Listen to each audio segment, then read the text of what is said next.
Thanks, guys, for joining back and watching the KBR Sports Podcast. Of course, you guys can catch the podcast everywhere you catch your podcast on Apple, Spotify, iHeartRadio, and you'll be able to catch this episode as well on YouTube and the KBR Sports Instagram page. We have a special guest with us for today's podcast. I'm excited to have him on. He hosts his own podcast, and his name is Brady. Guys, let's give him a round of applause. Bolt, how are you doing today? I'm doing awesome, Brendan. Thanks for having me on today. Well, Bolt, can you give everybody just some background into your podcast and let them know what your podcast is about? If anybody wanted to jump over and just figure out, well, who is this guy we're listening to today? Can you give them some background? Sure. So it's a sports podcast as well, but there's a little twist to it where we throw some handicapping in that. And so for those that don't know much about handicapping, every game that's out there, basketball, football, even golf, baseball, there's some numbers that are associated with each team. So for example, tonight, the Milwaukee Bucks are playing the Miami Heat, and Miami is getting 1.5 points. Okay. So if they lost the game by 1 point, Miami would actually win by a half because they get that 1.5 points. Uh-huh. Okay. So, and then like in the Super Bowl with Tampa Bay and Kansas City was actually favored by 3. So that means Tampa Bay gets 3 points. So there's a lot of handicapping that gets involved with that, where you have to dig into stats and of course watch games and whatnot. Yeah. And so what we do is, we try to pick as many winners as possible and provide that for our guests. So I'd say about 50% of our listeners tune in for the handicapping and our opinion on who we think is going to win the game with those lines. And the other 50% listen to have a good time and talk about sports, because we laugh quite a bit on our podcast. That's awesome, man. So that's interesting. So is handicapping in its own way like a version of gambling of sorts, or? It is. Okay. It is. Yeah. So yeah, exactly. So that's why it's getting really big, because they're legalizing gambling, all over the United States. Yeah. I'm actually located here in California, and it's not legal here yet, but I think it's legal in about 20 states now, close to 20.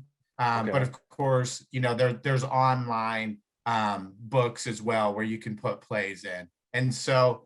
It makes the games interesting for sure, because that they'll get those Thursday night games, let's say in the NFL, where it's like the Cincinnati Bengals versus Detroit, right? Yeah. And you're like, not too many people are going to be interested in that game, but if you throw a line, if there's a line associated with it, it says Detroit, -6, you're going to get people paying attention to that game more because they put some money on it. So that's interesting. So is it, in ways, when you're handicapping the games, right? Are you the one, or I guess when you're talking about the stats you're looking up, is that in ways that you're kind of creating the spread for it, or are you operating in similar ways to how the spread works if someone was to bet on the game in that aspect? Is that how it works? Yeah. So like, so they'll have the books, like in Vegas and around the world, these offshore books, and they'll come up with a line. So they'll say, Detroit, or like tonight, for example, they'll say Miami Heat +1.5. And then from there, we'll handicap the game to where we think who's got the advantage, and where we can find an advantage. And then if we do find one, then, we'll make a play on it. That's interesting. So then what's your process of breaking down like who you normally tend to go with in terms of picks? Like when it was Super Bowl time and we had Tampa Bay and the Chiefs, what was the process going into that big game? And then what happens with your audience? Because I can imagine when, especially it's the big game that everybody's watching, there's way more pressure on you guys' shoulders, because everybody's like, hey, we're tuning in to get this information from these guys. Right. Well, so with that game, we watch a lot of football. We grew up playing football as well. And so a lot of our handicapping comes from watching the games and the players, and we know them inside and out. Tom Brady, we've been following him forever. And so we'll break down, you look at the offense and the defense and even the special teams and find out, who actually has an advantage there. And then you'd be surprised, Brennan, where you are a very, very successful handicapper if you're hitting 54% of the games. If you're Oh just getting wow. 54% or higher, you're doing very, very well. So, of course, we're going to miss games for our listeners, but all in all, on the average, I think our listeners are pretty happy with how we compare to the other handicappers out there. That's awesome. Because it's a misconception where people think, oh, you win, 65, 70% of the time. And that's not true. There's not a handicapper out there that can do that on a regular basis. You could Yeah. do it for maybe 10 games, get 7 out of 10 games right. But when you're doing it over a complete season or years, for that matter, Yeah. if you can get, 55%, you get an A. Your teacher would give you an A if you could hit 55%. That's so interesting. So, Um, if I had to guess, I'm guessing the more games in the season, the tougher it is to handicap for that sport because a sport like the NBA or the NHL or even MLB, there's so many games, so you guys aren't able to consume all the games. I guess I would say versus a sport like the NFL or even college football, when the games are way more regimented and way easier to be able to consume them all at one time. Yeah, so you make a good point. It's actually the more games that are played, the more of an advantage a handicapper has. Okay. So the NFL, I think most handicappers would agree with me that the NFL is the hardest sport of them all to Oh wow. actually win. And the reason for that is because it's the sport that's gambled on the most. Okay. And so therefore the casinos pay attention to the lines the most Yeah. because there's people out there that will throw hundreds of thousands of dollars on a game, So right now, as we're speaking, this Jeez. Miami game that's going on, there's someone out there that has $100,000 on this game. Goodness And gracious. so, yeah. And so, and you mentioned the Super Bowl. There was a couple bets that people, and there's syndicates. They're called syndicates where they're groups of Hmm. people where they pool their money together and they're like handicappers. But there was a couple $3 million plus bets that were thrown on the Super Bowl. So, one person or Wow. one group. Yeah. So Sheesh. so the NFL, they really pay attention to those lines. But when you get like college basketball or college football, where you could get like literally 100 games on a Saturday, Yeah. when you go through those games, that's where you can find advantages. And it's not only on the line of the game, they also do what's referred to as the over under, which is Mm. the combined scores between the two teams. So, Yeah. Oklahoma's playing Texas in football. The over under is 75 points. Do you think those two teams combined will score 75 points or not? Yep. So, Yeah. so football, I think most people would agree is the hardest sport to handicap. I think where I get the best advantage is in college basketball or football for the Hmm. reasons that I just spoke of. And then also I like the NBA and I like golf a lot too. In golf, you can obviously pick the winner of the tournament, Yeah. but each day they'll have head-to-head matchups, and I enjoy doing that. Oh, okay. That's interesting. So then Yeah. how it, because I'm interested now. Like I'm in it. I'm fully in it. So how does one who's like a beginner, because for example, if me myself, if I wanted to try and figure out, learn about handicapping, how does one really indulge themselves in it and really dip their toes in it without a feeling like I can lose it all here Yeah, type yeah. thing? Well, there's podcasts of people that will break down games for you, and then there's websites. There's some websites out there that they'll give their opinion and they'll break down the game, which a lot of times while I'm reading information, I'm just pulling information. I don't really care about the opinion that the person's giving. So you Hmm. can get all the information and then kind of base your own opinion off that. But then you just start off really slow with like small amounts, like you could go $5 or $10 a game if you want it. There's no minimum on how much you can put on a game, So so you just start off slowly. when he said you guys can listen to podcasts and stuff, really, we're talking about Balt's podcast. I mean, that's what we're talking about here, guys. Like shameless That's right. plug. I'm plugging That, it for him. that's right. That's right.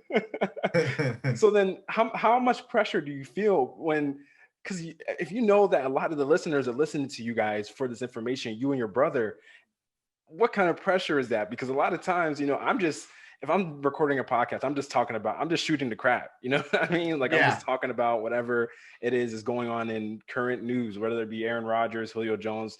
We'll talk about that later. But how does it feel when you know that people are wagering this type of money and they're doing it based off of what the picks and the advice you guys are giving?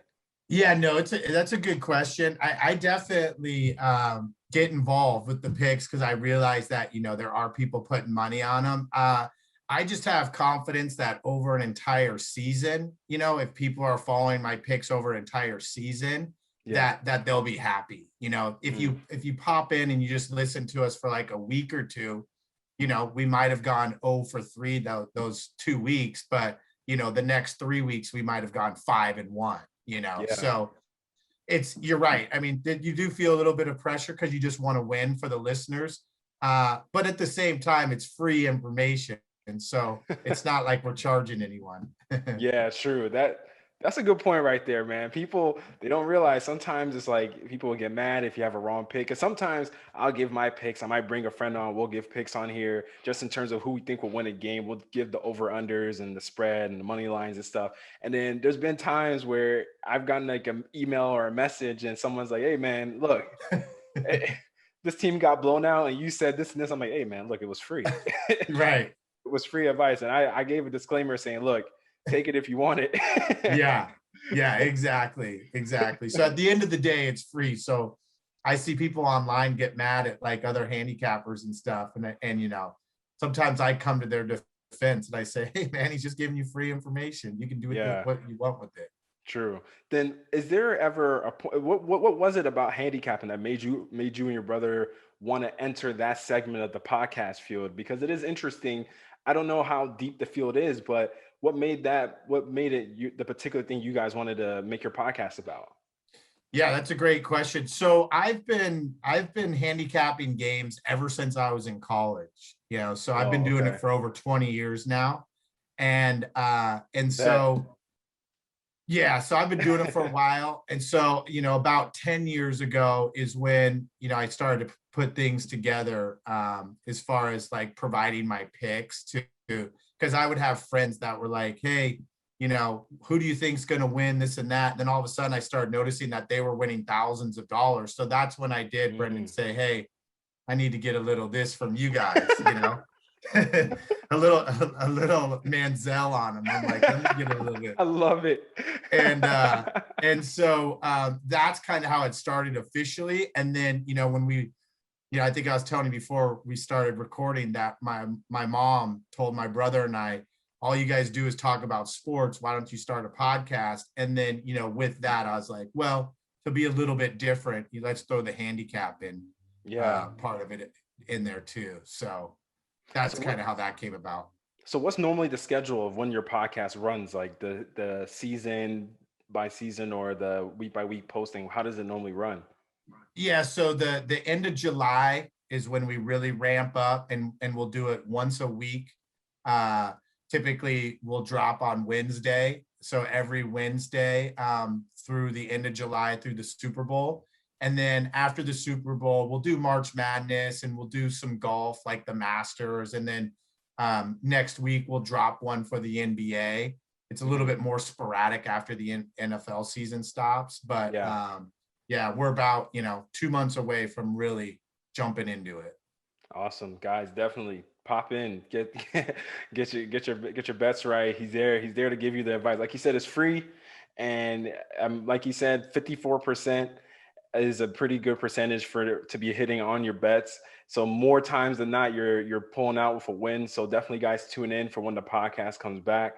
But I did want to ask you about what do you think about the current status of the NFL? What do you think about the fact of things starting to ramp up again and a lot of the stuff surrounding Aaron Rodgers? You just heard the Kenny Mayne interview about him. What do you think about all that, all the new news coming out? Oh man, I can't wait for the NFL to get going. I've got an 8-year-old son that plays flag football, so he watches YouTube videos all the time of football, and I was getting fired up. I just said to him last night, I'm like, I can't wait for the NFL. Uh, and it's actually funny you mentioned Aaron Rodgers because I don't say much on Twitter. You know, every once in a while I'll put like a pic out or whatever, but I saw someone was knocking Aaron, this dude, because Aaron was in Hawaii so, Yeah. on vacation and he had his shirt off. And some Yeah. dude was like knocking him because he didn't think he was in good enough shape.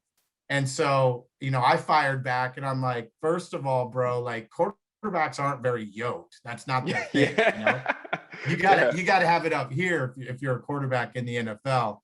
And Facts. so I kind of came to Aaron's defense, which is funny, but you know, this whole thing that's going down with Green Bay, you know, you might find it interesting that the Green Bay Packers for the last 10 years they've used their first round draft pick to go on defense. Not one time in the last 10 years have they gone offense. And Yeah. so I think Aaron's been really patient over there. You know, they didn't tell him about Jordan Love last year getting drafted, which Yeah. was kind of weak. You know, you think they'd say, hey, we're going to go quarterback here, whatever. So I saw a stat because he's thrown for over 400 touchdowns, and Mhm. like only like 3 of those 400 touchdowns have actually gone to a first round draft choice. Oh wow. So is that crazy? Yeah, that's wild. So, you know, because you think about like Tom Brady had Randy Moss, you know, for a little bit, and he's got some other, but so Aaron hasn't had very much help around him overall. So I could see how the guy's getting a little bit, you know, like, come on, guys.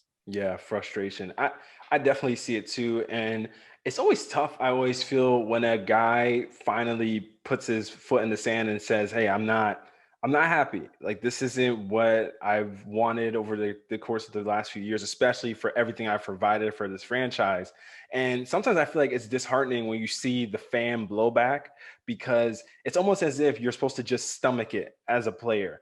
And a Yeah. lot of times we as normal people we probably relate more to the players than we do even management because a lot of people majority of people in corporate America are employees, so you would think that the modern fan, the common fan, would be able to relate to a player when they're disgruntled, especially when it's not like we haven't seen evidence of management not doing right by the player or including that player in certain conversations in terms of drafting and stuff like that. Like imagine if we were working our job for years and we were one of the best employees there, like quality of being one of the best employees in the industry, whether Right. you're in tech or whatever the case might be. I'll even just simplify it. If you're the best cashier of any cashier, McDonald's, Wendy's, Burger King, and you've been employee of the month, I don't know how many times running, years on end, and literally McDonald's, the franchise that you work at is only relevant because you work there. People know your hours, they come to Right. see you. And then Right. you see a new guy get hired and you know that new guy is essentially being hired and they say, hey man, start training this guy. Let's get this guy, start showing him everything you know, you've been around for a long time, your paycheck's starting to get a little up there. And let's start getting this new guy ingratiated with how things work. You're going to kind of sit there and be like, well, nobody told me that we were hiring this new guy. And Right. you're going to feel a certain type of way about it, especially when for years, like you said, they haven't been drafting guys in the first round for defense specifically, and or they have been drafting for defense specifically, nothing really offensively. And we've seen it actually cost Aaron years at times when the offensive line wasn't good enough, and it was pretty much Aaron and Jordy Nelson out there just trugging it out. And then even I saw a report recently that Jordy Nelson essentially wanted to come back and play on the Packers, pretty much one of those end my career with the Packers type thing on a Yeah. low deal, and they didn't want to do it. And Really. yeah, and that's one of those things where I'm just like, well, that's Aaron's guy. That's been Aaron's guy for years. And you can't even do something as small as that. Then I can only imagine when he makes these comments on ESPN talking about it's more than just the it's more than just the game itself. It's the people that build the franchise, that build the culture. And I mean, even in that interview, he was thorough saying that he was fine with the players, he was fine with the coaches, he has no issue with the fans. And it was so glaring that he left out The Brian upper Good management. Yeah, he left out Brian Gutekunst and the president Mark Murphy. So that whole saga, I feel for him. I feel for him. I just think it's tough because he hasn't crossed that line yet where it's like I'm demanding a trade, and he hasn't crossed. He's still in that territory where it feels like, oh, we can work something out. It feels like that. Like, don't you get that sense too? Like it hasn't Yeah. gotten to that point yet. Yeah. And he knows he's getting up there in age, and that's 2 years now that they've made it to the NFC championship game Yeah, and lost. So he knows they're only a couple pieces away. It's kind of the same thing in Seattle with Russell Wilson, who I love. Russell's great. He just wants to be involved in the conversation of what they're doing with personnel, and they've earned the right to do that. These yeah. teams would be nothing without those two. And I think they've handled themselves really well. I mean, they could just throw their hands up and say, "Hey, I'm out of here. See you, trade me." They don't do that. So Yeah. I definitely, favor the players on those. And it's interesting too because with Aaron's situation, I think when it comes to him, and I think most times we don't really see movement on these type of things until a deadline starts approaching, where something like a trade deadline is coming up or something of that sort that really forces action. Like we normally don't see deals that, like when you have a certain deadline to sign a guy to a long-term contract, all of a sudden the deal gets done like almost an hour before the deadline. So Right. yeah, with this kind of thing, I don't know if it'll be something that, because the management of the Packers has been adamant that they're not going to trade Aaron, and he's just kind of been like, well, and right now we're in voluntary OTAs, but when it comes to training camp, I saw that it was going to be like a $93,000 fine for him Yeah. for each day he was missing. I'm just like, gosh, that's a lot of money, Yeah, dude. to be missing. But I mean, if you're Aaron Yeah. Rodgers, I guess you can pay the bill. Right. Right. Yeah. So it'll be interesting to see what happens. The favored team after Green Bay is supposed to be the Broncos. So Mm, um, that would be a team to contend with if he went, whatever team if he went to another team. I mean, they'd contend right away. Just like, I mean, Tampa had a lot of pieces in place yeah. already, but it's just like when Tom moves on, you don't find those guys, You know, very often. that's the interesting thing because that's the main reason.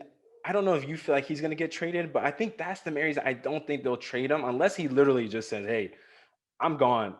Like, "Hey, Right. I'm retiring." Unless he does something like that, or he's just like, "I'm on Jeopardy for the next whatever amount of time." I don't know, but I just don't see, because when you trade, I think the last quarterback of that caliber of talent, I mean, we don't have those kind of quarterbacks get moved that often. I think the last one of that talent was probably, I can't even. I mean, we just recently had Matthew Stafford get traded to the Rams. I don't even think he was of that caliber. The last guy might be Drew Brees, but it wasn't. Drew Brees wasn't Drew Brees yet when he Yeah. got Right. traded. So Right. it's so rare when it happens, and I just don't see him being moved, especially off of an MVP season. Right. Like imagine that you're trading the reigning MVP. Yeah, they don't want to trade him for sure. I think it would come down to him going, "Guys, I'm not playing for you. Mhm. So you might want to start talking about trades because it's not happening. So you might as well get something for me." I I think know. they're like, Yeah. he's like, "I'm not doing it. So you want to trade? You better start talking to people about trades because I'm not playing here." I think that's what it would come down to. Yeah, I agree on that aspect. What do you think about, because since we're already talking about trades, what do you think about Julio Jones? What do you think about that whole situation going down in Atlanta? Well, I guess they're running into salary cap issues, right? And so that always tends to be the what takes place. I think Julio's kind of in the same boat where he knows he's getting to the end of his career and, it's time for him to win. They probably weren't, he's like due, I think like 19 million basically for the next 3 years. Yeah. So whichever team picks him up, they have to deal with that as well. So it's kind of a money thing. But it sounds like he's not very pleased. I mean, clearly when he was speaking with Shannon Sharp, he's like, "I'm out of here," So which if he's out of there, that's not going to help them at all because he's a baller. Like the last Yeah. 6 years, sometimes you don't know how good players are until you do fantasy football. Yeah. Because He's not a type of guy that gets in the end zone a lot, but like the last 6 years, he's averaged almost 1,400 yards and like 83 catches. It's So crazy. you take those stats to, like a Patriots or a Tennessee or someone like that, it's going to be a big difference. Yeah, for sure.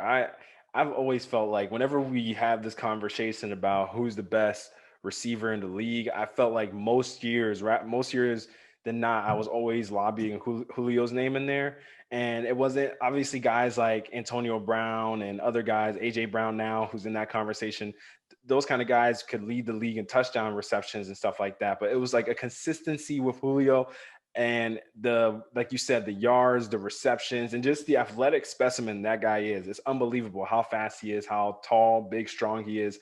It's Yeah. unbelievable. And it's just kind of sad when you see skilled players, because when skilled players are that good and you see it really never crystallize into a championship, it's sad, but it seems to be so common in the NFL when it comes to the wideout position. Because I mean, when you think wide receivers that have won championships, the number one guy that comes to your mind is Jerry Rice. But then once you trickle down that list, it's like, well, okay, the most talented guys like Randy Right. Moss, you're talking about T.O., like those type of guys, the most talented ever, Calvin Johnson, and you're starting to notice there's a trend of like them being ringless. And it's just kind of, it sucks because the Falcons, think about it, since 2017, since that Super Bowl appearance, they haven't been back. And No, I no. don't I don't And know what that it is.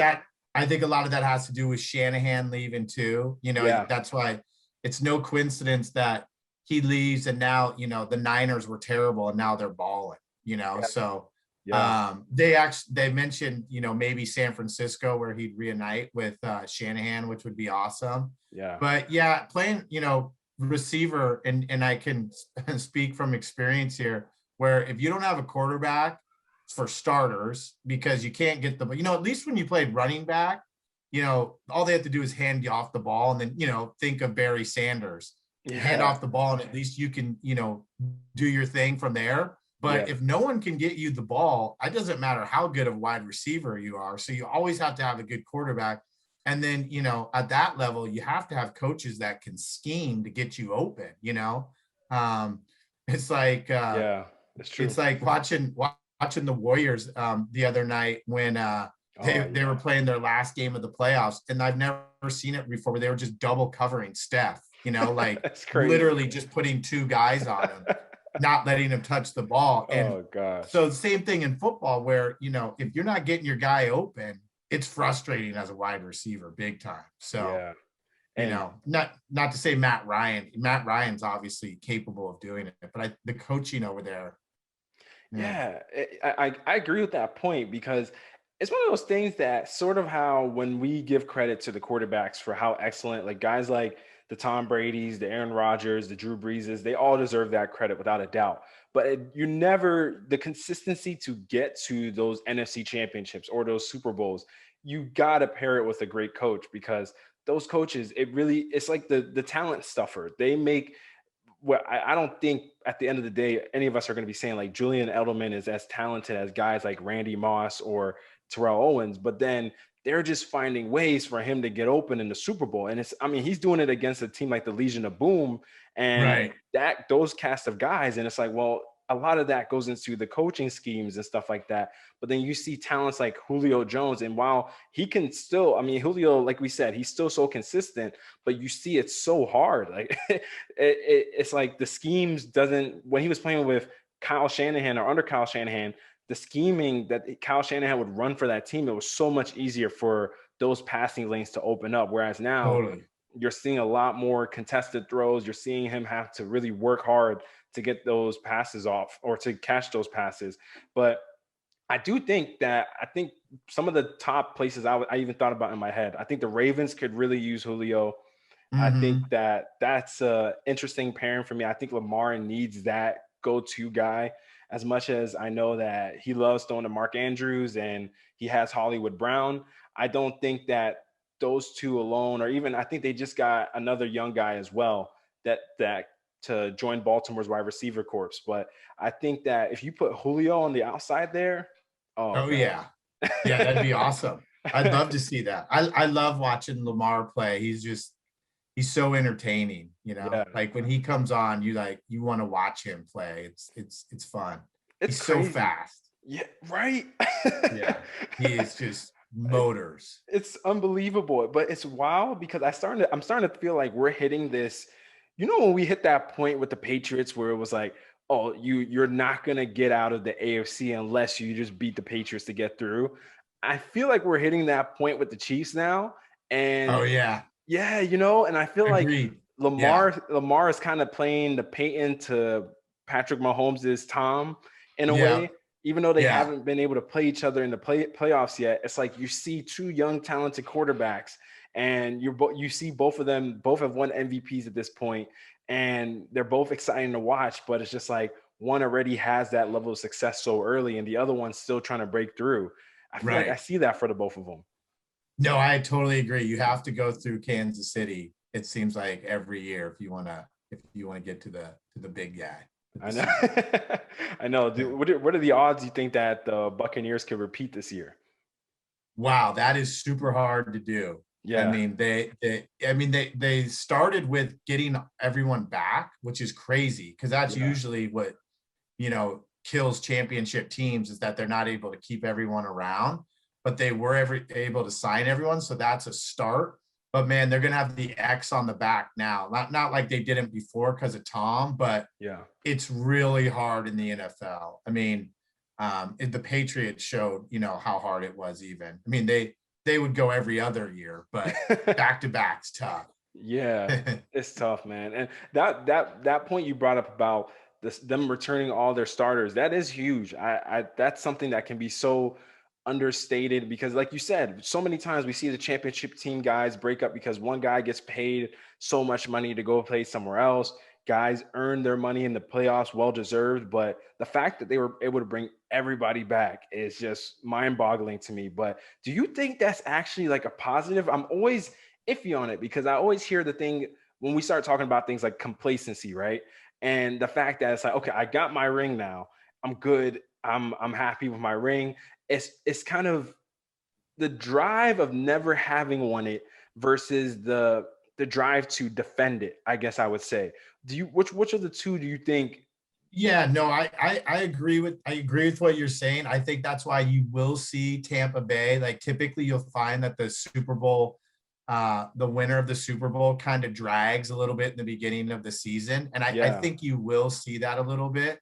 But I think, Tom's the card up the sleeve where he won't let people get complacent because yeah, clearly he doesn't. I mean, yeah, make no mistake about it, the reason that they won the Super Bowl is because of what he, expects out of his teammates. hmm, It's one thing like if Tom was going out at night partying and, you know, rip roaring and coming in late or whatever, and then but he's not doing that. And the guy goes to yeah. bed at like 8:30 and he eats avocado ice cream if he has ice cream, you know. That So kills me, man.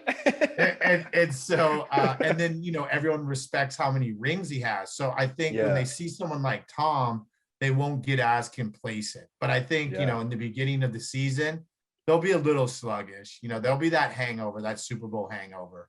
Yeah, I think that's a great point because man, I'm like, dude, I can't even when I think about playing with someone like a Tom Brady, like a Michael Jordan, a Kobe Bryant, or those type of guys, when they're that level of competitive, it's like I don't want to say the word fear because it sounds weird, like another grown man fearing another grown man, but it's like I don't know, it's just another sense of accountability that you have when you're Sure. playing with someone who it's tough to see a guy eating avocado ice cream and you're over there eating like bonbons. Right. Twinkies and ho-hos. Yeah. Yeah. You know, Right. it's tough, man. So I definitely think that level of accountability does bring back that championship fervor because I mean, there it is true when it comes to the Patriots dynasty, having a guy like or a coach like Bill Belichick and then having a guy like Tom Brady be at the helm of that was a lot of reasons why we were able to see it last as long as it did. And it's For sure. interesting because now you have a divergence of that where you have that Tom Brady crazy natured competitiveness, but you also have now the more relaxed Bruce Arians who in ways can make, because I mean, he throughout the season he had no issues criticizing Tom or getting after guys for lack of effort and things of that sort. But when you hear Tom Brady talk about that team and how Bruce Arians coached the team, it was interesting to hear him say like, "Hey, this is just a different feel here. Like I feel I can let my hair down, but Yeah. also know that hey, we got a job to do." Right. Yeah, I Yeah. think that was very interesting to me for that aspect. It was, and it worked. Yeah, yeah, it did. It did. I know. Now that I'm thinking about it, I mean, when we're talking about those type of uber athletes and those crazy competitive guys, and when you look at now the NBA postseason going on, and you're seeing a guy like Chris Paul now, he's hurt in the Suns Lakers series, and he's dealing with the shoulder contusion. I'm kind of curious, how does that affect handicapping when a guy like Chris Paul going into that game, right? The last game that they played where we all knew he had a shoulder injury and stuff like that. How would that affect how you guys go into handicapping those type of games? That's a good question. So the line definitely gets affected a little bit. So, with Chris Paul, let's say at home, the Suns would be like probably -3, so that they have to win by 3. He's probably worth about like a point and a half. It doesn't sound like that much, but it really can be. So sometimes though people overreact and they think, oh wow, Chris Paul's out, they're going to lose. Yeah. And it's not necessarily the case. I mean, these guys are professional athletes. Like as good as Chris Paul is, the guys that back him up are just a little bit, just not quite as good, but they're still really good. So Yeah. like in the NFL, like I said, the sport that's monitored the most, even when the starting quarterbacks come out, it's interesting what will happen to the line. And it's typically only about 2 points, unless it's like a Patrick Mahomes or an Aaron Rodgers. They affect the line the most. And if Okay. they sit out, it's actually like a 7-point difference, which is just Yikes. huge. Yeah. So people can overreact to injuries for sure, but the line does get affected a little bit.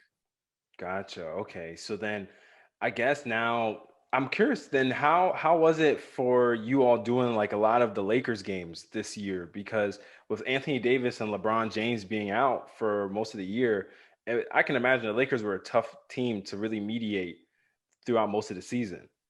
Yeah, definitely. But again, what will happen is sometimes the lines will overreact as well. We're like, oh, these guys are out. They need to have more points than they normally should. If those guys were in, maybe the Lakers would be -3. But since those guys are out, now the Lakers are getting +7, and you can kind of find that where they're not that much worse without those guys. So Yeah. sometimes you can jump on the Lakers and take like the points and ride, because most people overreact to the injuries, and the book that set those lines, they know that. Yeah. And so you can actually kind of find discrepancies there and actually play off them and win. That's awesome. Yeah, I it's gotta definitely interesting. yeah, I gotta utilize some of these tricks. Yeah, yeah, that's the thing. Like, because if you watch, when you say tricks, it basically the market is what you're talking about. Because you'll Yeah. find guys on ESPN or whatever, and they'll give, Charles Barkley, right? He'll Mhm. give his prediction on the game, and they're never right. Like they're Never. very, and Oh and there's, gosh. and they can't even just pick the winner of the game. We're not even talking about like putting the line involved, right? They just can't even pick who's going to win, line or not. So when you Yeah. put that line in, it makes it that much worse. But just because you're a great athlete doesn't mean that you're going to be a good handicapper. It Mm. definitely helps to have played the game. And I think more for the psyche, to kind of, how are those guys thinking right now? I think that's where it Yeah. helps. But there is a market, just like the stock market reacts, there's a market to the gambling as well. It always makes me laugh, man, because Charles Barkley comes out swinging with those, I guarantee. And Right. it's just, I mean, once he says that, it's like, oh, chalk it. It's not, it's off. Hey, sometimes I'll go just the opposite of Chuck because I know he's so bad. You have to. Like, it's so bad, man. Like, I sometimes, like, even I think the other night he did it for Portland and the Nuggets, and then Portland ends up getting washed. And it was like he had the lights going, he had everything. It was like a party in the studio. I'm like, Chuck. I saw that. Yeah. Yeah, I'm just like, exactly. man, what is happening? Yeah, I saw that. It's so All bad. those light where he's hitting the buzzer, boop, boop, and the Yeah. lights. Yeah. Yeah. I love it. That show's hilarious. So who do you think will end up winning the NBA finals? Well, At least so getting to the conference finals in both. Who do you think will get to I the conference finals? I actually think it's Donovan Mitchell's time. That guy's just, I feel like Mm, he's so underrated. I think Utah's actually going to represent the West, which, wow. probably haven't heard that much. No, I have not heard that. Yeah, and then I think, with Rudy and Donovan, I think, and Joe Ingles outside, and they just have a pretty sweet squad, and they do have a home court advantage, and the fans are coming back now. So Yeah. I do like them in the West, and then out of the East, I'm going to go with the Greek Freak, and I'm Mm, going with the Bucks. I think got it. they'll represent the East this year. I think they're on a mission since they got, everyone kind of thought they were going to just slide through the playoffs last year, and they got rocked. So I think they're going to come tough. So I think it'll be Utah and the Bucks. Awesome. On the Bucks pick, I will say you're not the only person I've heard say that, because I actually heard Colin Cowherd said the same thing. He said that he was going to roll Did with. he? Yeah, yeah. He said he was rolling with the Bucks. He said that he said all the pressure's off of them now, essentially, because everybody's essentially is picking Brooklyn or the Sixers, and everybody's just kind of Right. overlooking the Bucks. So Agreed. yeah, I've definitely seen that. Your Utah one now. Look, you're out in the forest by yourself on that one. I know. Yeah, I know. But we'll see. We'll see what happens. Yeah, yeah, for sure. The NBA is unpredictable, man. Just like we saw with the Chris Paul injury, like one injury can literally change the whole outlook of a series, and you just never know. Totally. Yeah, you never know with the NBA. But man, Ball, The I've Warrior, appreciated the Warriors know all about that.